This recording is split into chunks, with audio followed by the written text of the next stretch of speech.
Hello అండి, అందరికీ నమస్తే, గుడ్ మార్నింగ్. ఈనాడు, ఆంధ్రజ్యోతి, సాక్షి ప్రతిరోజు ఈ మూడిట్లో వచ్చే ముఖ్యమైన అంశాలని ఒక 12 నిమిషాల పాటు చర్చించుకోవడం అనే ఒక కంటెంట్ అనమాట. సో వీడియో చివరి వరకు చూడడానికి ట్రై చేయండి అండ్ ఖచ్చితంగా వీడియోని లైక్ చేసి మన ఛానల్ సబ్స్క్రైబ్ చేసుకోండి. అలాగే ఈ 3 పేపర్లో మీరు ఎక్కువగా చదివే పేపర్ ఏంటో ఖచ్చితంగా కింద కామెంట్లో మెన్షన్ చేయండి. సో ముందుగా ఈ మూడు పత్రికల్లో ఈరోజు బ్యానర్ వార్త ఏంటంటే పాంచ్ నగర అని చెప్పేసి ఎన్నికలకు సంబంధించి రాశారండి. అట్లాగే చూడండి, సాక్షిలో కూడా పాంచ్ పటాకా అని రాశారనమాట. ఇక ఈనాడులో అయితే పాంచజన్యం మోగింది అని రాశారనమాట. సో ఇటువంటి ఇంట్రెస్టింగ్ విషయాలు చూద్దాం. ముందుగా మనం ఆంధ్రజ్యోతిలో వచ్చిన అంశాలను అయితే ఒకసారి ముఖ్యమైన హెడ్లైన్స్ చూద్దాం అనమాట. పాంచ్ నగర అని చెప్పేసి ఎలక్షన్స్ గురించి రాశారండి. అట్లాగే రండి బేరం మాట్లాడుకుందాం, ది లాబీయిస్ట్ అని చెప్పి రిటైర్డ్ ఐఏఎస్ దగ్గరికి ఓ బంధువు గురించి జరుగుతున్న అక్రమాల గురించి రాశారు. ఇక డ్రగ్స్ పార్టీ వెనుక దుబాయ్ పంచాయతీ, హైదరాబాద్లో ఫామ్ హౌస్లో దుబాయ్ ఆశలపై చర్చ అని చెప్పేసి టీడీపీ ఎంపీ ఉన్నారు కదా, సో ఆయనకు సంబంధించిన కేసు గురించి రాశారు. ఇరాన్ నాశనం చేస్తామని ట్రంప్ మాట్లాడారంట. సో దాని గురించి చదువుకుంది. అట్లాగే ఎవరినో కాపాడాలని చూస్తోంది అని చెప్పేసి వివేకా గారి హత్య గురించి రాశారండి. అది అట్లాగే ఇక నెతన్యాహు గారు బతికే ఉన్నారని చెప్పేసి ఆయన ఒక వీడియో రిలీజ్ చేశారు. ఇటువంటి ఇంట్రెస్టింగ్ న్యూస్ అంతా ఈరోజు ఉందన్నమాట. సో ముందుగా మనం ఒక్కొక్కటిగా చదువుకుందాం. ముందుగా ఆంధ్రజ్యోతిలో చూసుకుంటే పాంచ్ నగర, బెంగాల్, తమిళనాడు, కేరళ, అస్సాం రాష్ట్రాలు, కేంద్రపాలిత ప్రాంతం పుదుచ్చేరిలో ఎన్నికలు అని చెప్పేసి ఈ ఎన్నికల గురించి రాశారండి. పలు రాష్ట్రాల్లోని 8 స్థానాలకు ఉప ఎన్నికలు కూడా కేంద్ర ఎన్నికల సంఘం షెడ్యూల్ విడుదల. బెంగాల్లో ఏప్రిల్ 23, 29 2 విడతల్లో, తమిళనాడులో ఏప్రిల్ 23 ఒకే విడతలో ఎలక్షన్ అంట. అట్లాగే ఆయా రాష్ట్రాల్లో అమల్లోకి ఎన్నికల కోడ్ అని చెప్పేసి ఎన్నికల కోడ్ వచ్చిందంట అండి. సో ఈ 4 రాష్ట్రాలు, ఈ అస్సాం, కేరళ, పుదుచ్చేరిలో ఎన్నికల కోడ్ అమల్లో ఉందంట అండి. సో దాని గురించి రసరిగా ఈ ఎంపీ గారి కేసు ఉంది కదండి, డ్రగ్స్ పార్టీ వెనుక దుబాయ్ పంచాయతీ, హైదరాబాద్ ఫామ్ హౌస్లో దుబాయ్ ఆశలపై చర్చ, దుబాయ్లో పలువురు ప్రముఖుల పెట్టుబడులు, కేదార్ ద్వారా అక్కడికి తమ సంపాదన తరలింపు, నాడు అనుమానాస్పద స్థితిలో కేదార్ మృతి అని చెప్పేసి ఒక వార్త అయితే రాశారనమాట. ఇప్పుడు రోహిత్ రెడ్డి అక్కడే ఉన్నట్లు ఆరోపణలు. Drugs party Delhi real king Namit Sharma, Bengaluru న్యాయవాది కౌశిక్ రవి హాజరు, పెద్దల పెట్టుబడి పరిష్కారం కోసమే మీటింగ్ అంట. సో ఈ పెట్టుబడుల పంచాయతీ గురించి వాళ్ళు మాట్లాడుకోవడానికి ఈయన కూడా పిలిచారంట ఎంపీ పుట్టా మహేష్ గారిని. సో ఈయన కూడా అక్కడికి వెళ్ళారంట. సో అయితే ఇక్కడ ఆయనకి డ్రగ్స్ తీసుకున్నారని చెప్పేసి రిపోర్ట్లో అయితే వచ్చిందంట అండి. ఎంపీ పుట్టా మహేష్కు పాజిటివ్, రక్త నమూనాల్లో డ్రగ్స్ ఉన్నట్టు నిర్ధారణ. ఎంపీ సహా 8 మంది స్టేషన్ బెయిల్. డ్రగ్స్ పార్టీ కేసులో రోజంతా హైడ్రామా. మాజీ ఎమ్మెల్యే పైలట్ రోహిత్ రెడ్డి జైలుకు 14 రోజులు రిమాండ్ అంట. సోదరుడు రితేష్ రెడ్డి, నమిత్ శర్మకు కూడా కాల్పులు జరిపిన కేసులో 14 రోజులు రిమాండ్ వేశారంటండి. నేనేమో తప్పు చేయట్లేదు, నాకు ఎలాంటి దురద అలవాట్లు లేవు అని చెప్పేసి ఈయన కవర్ చేసుకున్నారంట. సో వాళ్ళు ఒకవేళ లేకపోతే పాజిటివ్ ఎందుకు వస్తుంది చెప్పండి. అట్లాగే చంద్రబాబు నాయుడు గారు ఆయన మీద సీరియస్ అయ్యారంటండి. పట్టాపై చంద్రబాబు సీరియస్. ఏలూరు ఎంపీకి టీడీపీ షోకాజ్ నోటీసులు, 5 రోజుల్లో వివరణ ఇవ్వాలని ఆదేశం, నివేదిక వచ్చేదాకా పార్టీ కార్యక్రమాలకు దూరంగా ఉండాలని ఎంపీకి దిశానిర్దేశం చేశారంట. చంద్రబాబు నాయుడు గారు ఇటువంటివన్నీ బాగా సీరియస్గా తీసుకుంటారండి. సో ఇంకో పార్టీ అయితే మాకేం సంబంధం లేదు, అది ఏ వీడియో అని కూడా చెప్తారు. ఇక్కడ ఇంకో విషాదమైన ఘటన ఏంటంటే, బోర్ చేయించిన బైక్ ప్రాణం తీసింది. రాత్రంతా గదిలో బండి ఆన్లో ఉంచడంతో ఘోరం. ఇదేంటంటే మామూలుగా బండికి బోర్ తీస్తారు కదండి, బోర్ చేస్తారు కదా కొత్తగా. సో అప్పుడు బండి ఒక రోజంతా లేదా కొన్ని గంటల పాటు స్టార్టింగ్లో పెట్టాల్సి ఉంటుంది. ఈయన ఏం చేశాడంటే బండి స్టార్టింగ్లో రూమ్లో పెట్టేసి వీళ్ళు భార్యాభర్తలు ఎదురు మేడపైన పడుకున్నారంట. సో ఈ బండి ఆన్లో ఉండడం వల్ల దాంట్లో వచ్చిన పొగ వల్ల రాత్రంతా గదిలో బండి ఆన్లో ఉంచడంతో ఘోరం జరిగిందంట. బైక్ నుంచి వెలువడిన పొగతో ఆగిన ఊపిరి, నిద్రలోనే తాత మనవడు 2 మనవరాళ్ళ మృతి. అన్నమయ్య జిల్లా పొంగునూరులో పెను విషాదం అండి. పాపం మేడపై నిద్రించడంతో భార్యాభర్తలు క్షేమంగా బతికారంట. చూడండి ఎంత దారుణం, కనీసం ఆలోచన ఉండదా పొగ వస్తుంది అనేసి. నెగ్లెక్ట్. ఇక రండి బేరం మాట్లాడుకుందాం, ది లాబీయిస్ట్, రిటైర్డ్ ఐఏఎస్ దగ్గర బంధువు దందా. సొంత జిల్లా కడప, హైదరాబాద్లో మకాం. RDO DSC పోస్టింగ్లో మంత్రాంగం. సెటిల్మెంట్ల కోసం వచ్చి మాట్లాడుకోండి. డిప్యూటీ కలెక్టర్లు, డిఎస్పీ కార్యాలయాలకు ఫోన్లు, పోస్టులు రిజర్వ్ చేసుకోవాలంటే ఆఫర్లు, గత ప్రభుత్వంలో పోస్టింగ్లో చక్రం అనేసి ఒక ఐఏఎస్ బంధువు ఉన్నారంట. ఆయన ఉద్యోగాలు, మీకు ఏం ఉద్యోగాలు చెప్పండి నేను తీయిస్తానని చెప్పేసి లాబింగ్ చేస్తున్నారంట. దాని గురించి రాశారండి.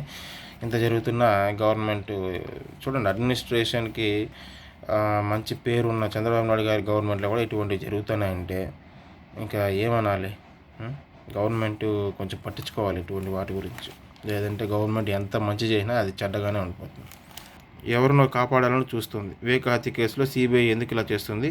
7 ఏళ్లుగా కోర్టు చుట్టూ తిరుగుతున్న న్యాయం ఏది? అర్జున్ రెడ్డి, కిరణ్ యాదవ్ పంపిన మెసేజ్లో వివేకం సార్ చనిపోయారు అని ఉంది. దానిపై విచారణ కోరాలని కోర్టు చెప్పినా కూడా ఆ కోణంలో ఎందుకు చేయటం లేదు? జగన్ భారతికి ఈ అర్జున్ రెడ్డి సన్నిహితుడు, వైఎస్ భాస్కర్ రెడ్డికి మనవడు కూడా, లోతుగా విచారిస్తే అన్నీ తెలుస్తాయని చెప్పేసి నిన్న వివేకానంద గారి కూతురు ఉన్నారు కదా, వివేక గారి కుమార్తె. సో ఆమె ఒక ప్రెస్ మీట్ పెట్టి ఆమెకున్న అనుమానాల్ని మళ్ళీ వ్యక్తం చేశారండి.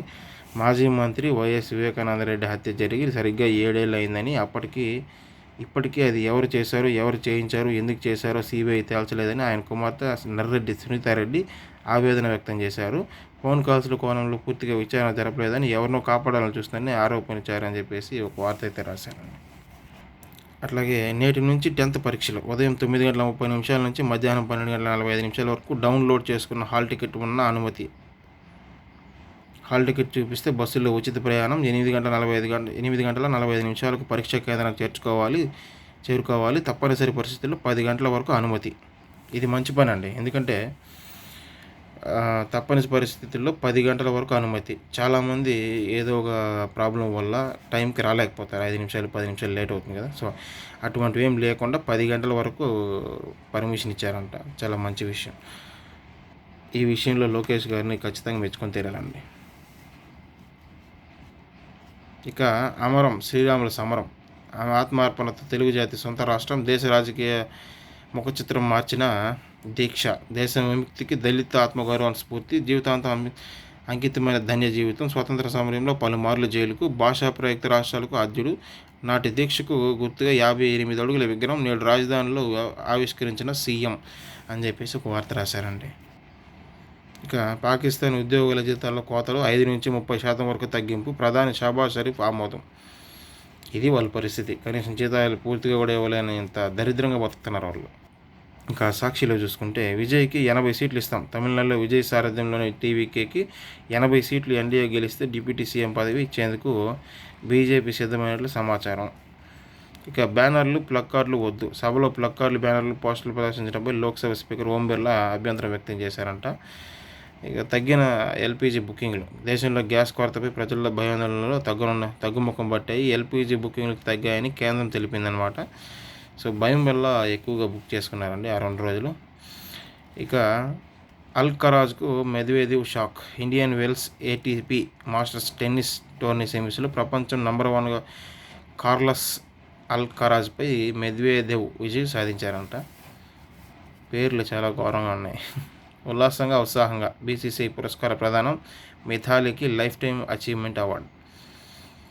ఫెడ్ సమీక్షపై దృష్టి, పశ్చిమాసియా ఉద్రిక్తులపై ప్రభావం, ఈ వారం సైతం మార్కెట్లకు సేగ అని చెప్పి వార్త రాశారు. ఇక పచ్చమత్తు జనం చిత్తు, ఏలూరు టీడీపీ ఎంపీ పట్టా డ్రగ్స్ తీసుకుని దొరికిపోవడంతో బజారును పడ్డ టీడీపీ పరువు, చంద్రబాబు ప్రభుత్వం వచ్చాక గంజాయి డ్రగ్స్, నకిలీ మద్యానికి రాష్ట్ర కేరాఫ్గా మారిందంటూ ప్రజలు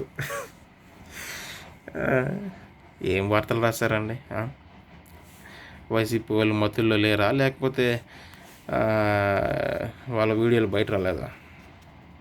చూడండి, అక్కడ ఎక్కడో టీడీపీకి సంబంధించిన ఒక ఎంపీ ఏదో చేశాడని హైదరాబాద్లో, తెలంగాణలో జరిగితే దాన్ని ఆంధ్రాకి లింక్ పెట్టి రాశారు. వీళ్ళకే సరిపోతుంది ఇటువంటి రాయడం.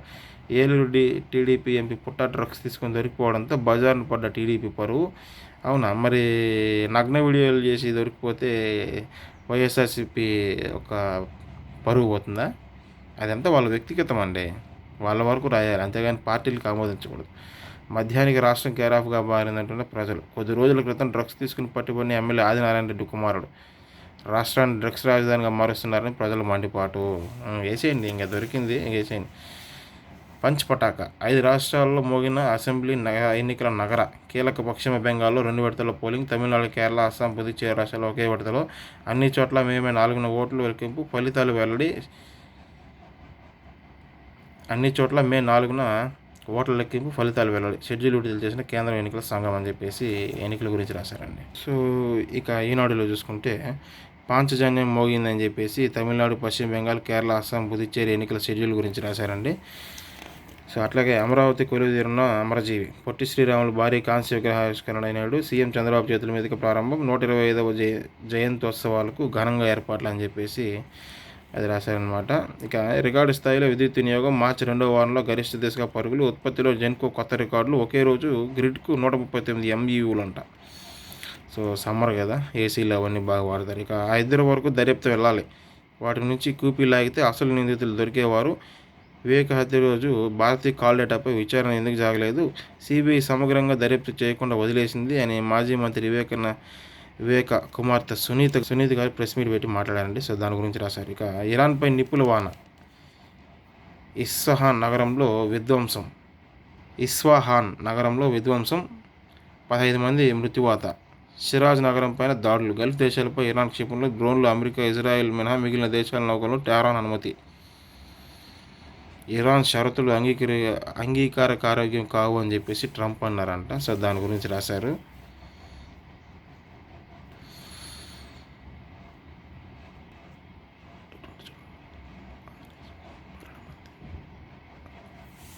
అట్లాగే దీదీకి ఎదురుందా? పశ్చిమ బెంగాల్లో వరుసగా 4వ విజయంపై తృణమూల్ గురి అని చెప్పేసి ఒక వార్త అయితే రాశారండి.